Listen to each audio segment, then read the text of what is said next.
Now, it's always a risk to start off with a joke, but here we go. One day, the UN Secretary-General proposed that in the interest of global peace and harmony, the world's soccer players should all come together and form one United Nations global soccer team. Everyone loved the idea until someone asked the obvious question. A global soccer team, that's fantastic, but who are we going to play against? Well, the UN Secretary-General said, that's easy, we'll play against Israel, of course. It's an old joke that contains a grain of truth, although it's starting to look more like the whole loaf, isn't it? Our government, motivated as always by political advantage rather than by principle, has played a dangerous game with anti-Semitism these past 14 months.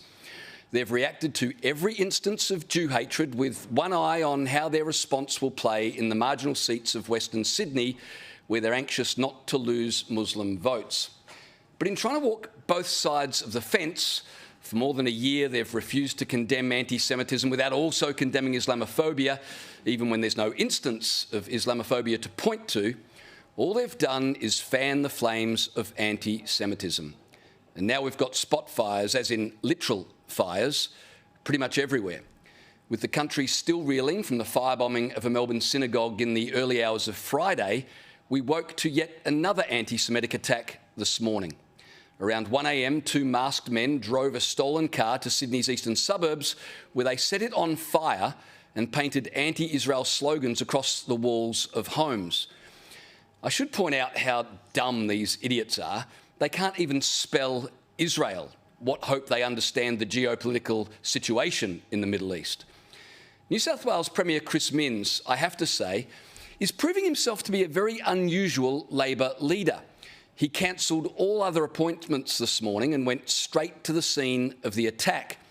Now, of course, if he'd been the Prime Minister, he would have played a round of tennis and shown up next week. What is obviously a shocking morning in Sydney's east as we respond to what we regard as a hate crime on the streets of Sydney, a violent act of destruction, clearly anti-Semitic, designed to strike fear into the community that lives in this part of Sydney. I want to make it clear that this is antithetical and completely opposite to the kind of community and society that we want in Australia in 2024. This violent act will be met with the full response from New South Wales Police. A full response from New South Wales Police. I like Chris Minns, but I'll believe it when I see it. What chance police will deal with today's episode of anti-Semitism when they haven't yet dealt with Monday's? I want to remind you, because things move so fast at the moment, that less than 48 hours after the terror attack on the Ripponlea Synagogue, dozens of men flooded onto the streets of Canterbury Bankstown, citing Muhammad's slaughter of Jews in the 7th century and chanting, "O Jews, the army of Muhammad will return."